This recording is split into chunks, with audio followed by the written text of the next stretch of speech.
Mr. President. Senator from Nevada. Mr. President, I am here today to honor the life of Kurt Engelhardt, my senior advisor, a beloved Nevadan friend and family member who touched so many lives. We lost Kurt very suddenly in April, and his loss is felt deeply by everyone in our office, some of whom are in the gallery today, communities he impacted, and individuals he met throughout the state of Nevada, including, and I so appreciate my colleague Senator Rosen being here and her staff as well. You could tell how beloved he was by the sheer volume of people who came to his funeral in Reno.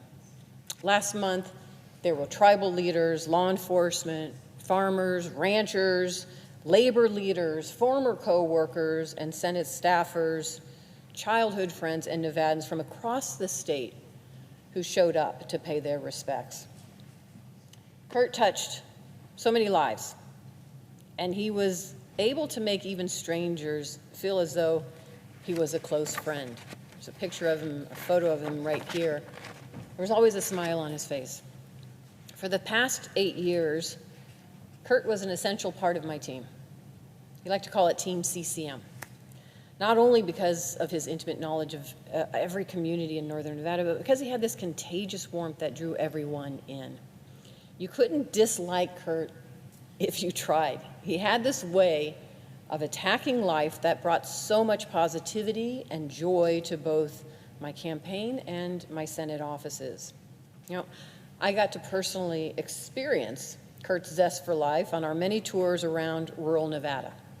Every August, I travel through the rural counties in my state, and every August, Kurt was with me. And that was when I got to know him the best.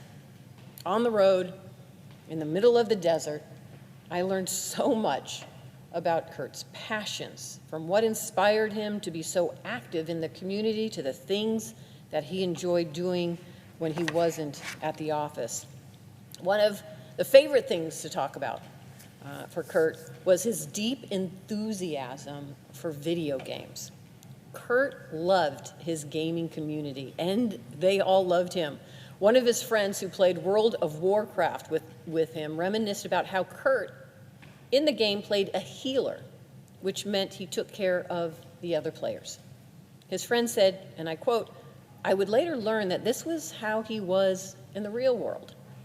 And that is exactly true. That's exactly how Kurt was in the real world, always making people feel at ease and extending a helping hand to those who needed it. In my Senate office, Kurt was a casework champion, addressing constituents' needs head-on and working closely with Nevadans whose issues required special care and attention. Throughout his time in my office, Kurt worked on 638 cases.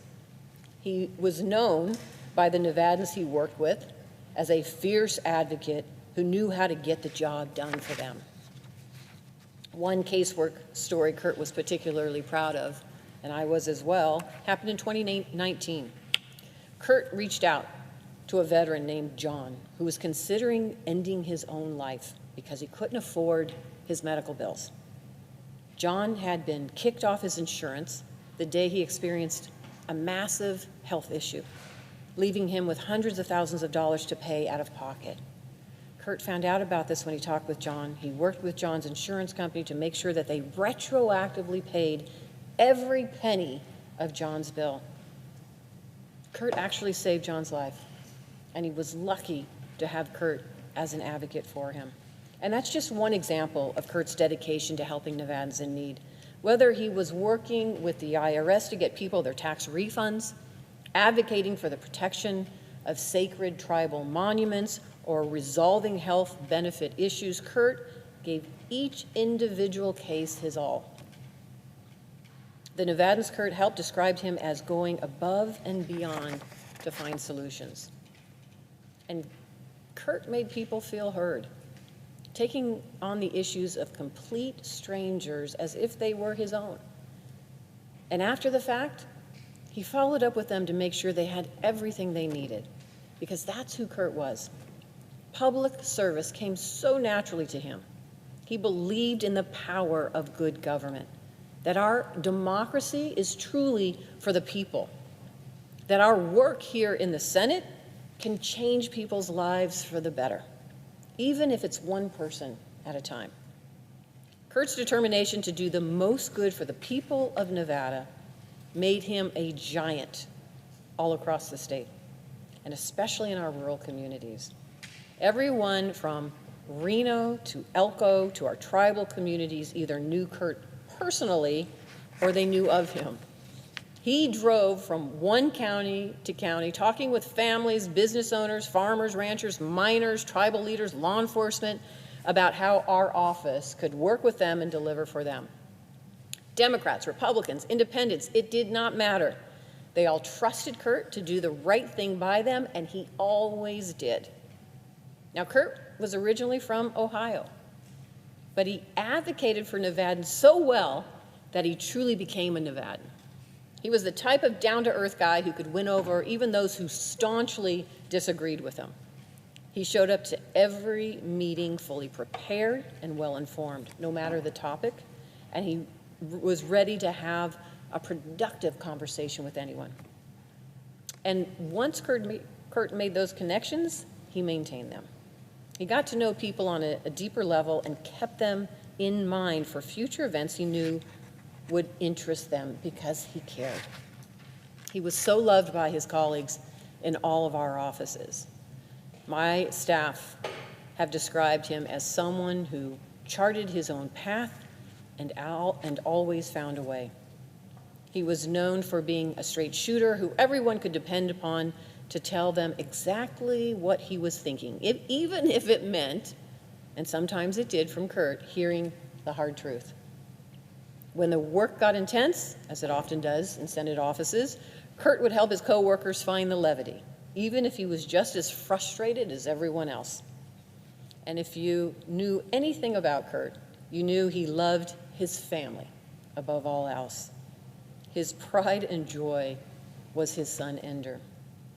They shared a special bond in so many ways, but in particularly one, because like his father, Ender is a master video gamer as well as being an outstanding young man. Kurt cherished his family, and he talked about them endlessly. His mother, Luann, his brother, Matt, his girlfriend, Sia, and Ender's mother, Shayla. And he talked about Ender. Got a chance to know Ender growing from a young boy to a young teen. And I will tell you, Kurt's proudest moments are with his son. Always wanting him to have every opportunity to take chances, but don't be afraid to lean in and take those risks. The good, the bad, all of the above. His main goal was to ensure that his son Ender had every opportunity in life. Our office mourns this devastating loss, but we know Kurt will always be with us. This is actually Kurt on one of our coal trains in Ely, Nevada. It's one of the many examples of how Kurt spent his time getting around Nevada and talking to everyone who lived there. He lives on in the stories of the countless Nevadans he helped, and he lives on in the actions of those he inspired with his unwavering passion. And he lives on in the hearts of those of us who knew him the best. He will be dearly missed. And with that, I yield the floor.